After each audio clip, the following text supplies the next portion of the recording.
have only one pair of good boots, and I seldom get to use them. But they were the first thing I packed. For 15 days I traveled through Central Africa, into the middle of the continent, in the middle of some of the worst humanitarian disasters in the world. Our objective was to gauge the state of the church here, if there was one, and to learn how Africa Inland Mission might re-engage these lands with a renewed missionary effort. What do you take on a trip like that? Good boots and a Bible, a notebook and an open mind, and, if you dare, an open heart. Into Sudan, Congo, Chad, and the Central African Republic. 4 countries with a combined landmass equal to 2/3 of the United States, but without the roads. So where the Land Rovers wouldn't go, we traveled by air, motorcycle, dugout canoe, and of course by foot, over thousands of miles of savanna, rainforest, mountain, and desert. The landscapes were forbidding and beautiful. Sunlit villages of thatch and meandering footpaths, smiling children, women carrying the wares of life on their heads. But one has a sense, on a journey such as this, that there's more to the story of the people and the land than you can catch at a glance. When you take time for a cup of tea and a conversation, you begin to see the real picture, and it is largely a disheartening one. From the southern mountains of Sudan all the way inland to Lake Chad, these 4 unique nations share one tragic history.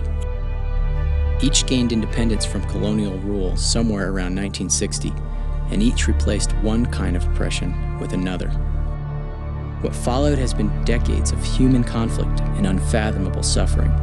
Economies and communities were destroyed, infrastructures crumbled, people scattered, the wicked prospered, and the righteous lost their homes.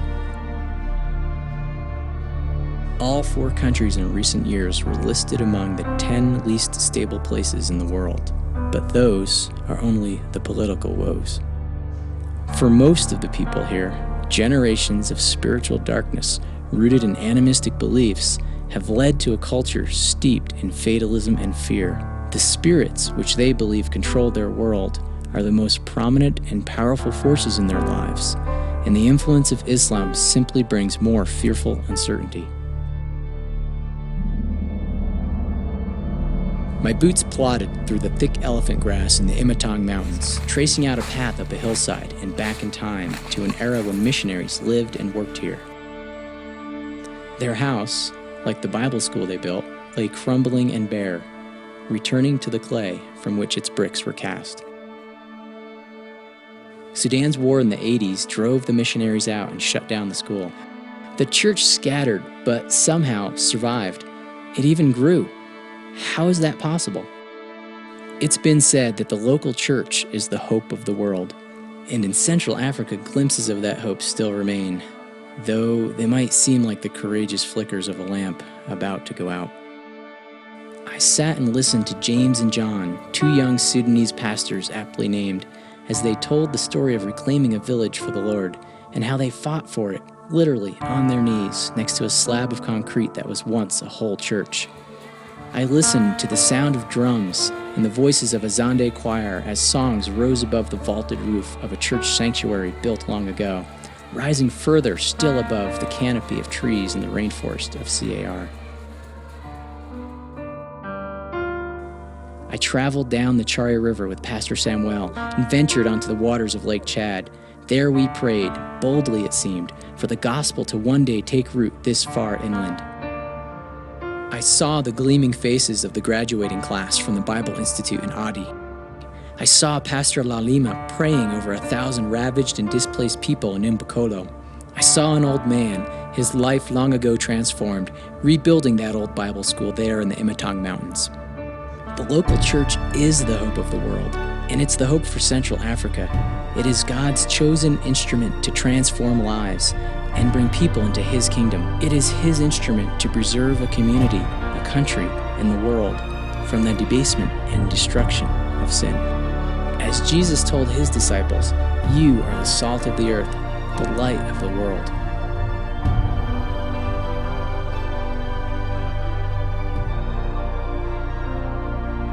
But what if the salt loses its saltiness? One veteran missionary simply looked north to answer this question. North Africa used to have a vibrant church. Today, it's all but gone. He warned that this could happen here too. Are we a generation away? Maybe less? The hard truth is that the church in Central Africa is but a remnant, dealt a double blow from war and syncretism. It's been scattered, persecuted, diluted, and if you ask them, abandoned. I sat in the dark in a semicircle of Congolese pastors at Aru, and they asked us, why haven't the missionaries returned? Because it's hard, we told them. They hear the news of this place and they're afraid. And one of the pastors said something I can't forget. In the past, there were missionaries who loved us, and they accepted to suffer with us. And I wondered if the past was just that, past.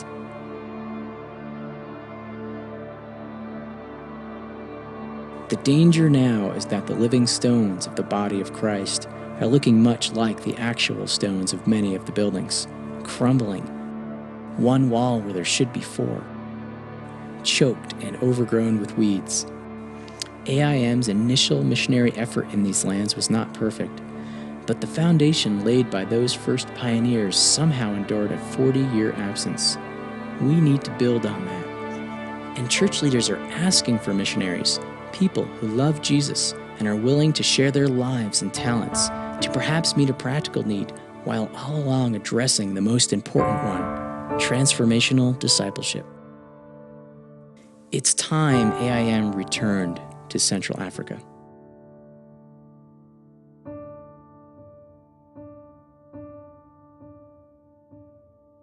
By day 12 on our 15-day trip, I quit admiring my boots. In fact, I'd grown to resent them. Gore-Tex doesn't really breathe when it's 117 degrees out. My feet were aching and blistered. I remember joking with our pilot, something about the feet of those who bring good news, and he chuckled. Don't know why they're called beautiful, he said. The missionaries who have served here have trashed their feet. Only God could call them beautiful. This is a hard place. This is a hard calling. How do you live in a land of persistent instability? How do you minister to the spiritually oppressed and oppressive? How do you learn the language, understand the culture, navigate the government abuse? How do you throw up your hands in frustration and embrace a friend at the same time? What do you do when the next war touches you and it's your turn to flee? What if you lose all your stuff? What if you lose more than just your stuff? What if it's worth it? Can we afford to wait for things to become easy? I don't know what to do with this. God is calling me to something, but is it something this hard? I have these feet, and they can go, even if they're not experienced. But the question I'm asking is this: are they willing? Willing to walk some of the earth's most beautiful and devastated lands? Willing to stand side by side with those of my African brothers and sisters? Willing to be trashed in the process and one day be called beautiful? Are my feet willing to move against the fear? I don't know what to do with this, but there's one thing I do know. I can no longer just walk away.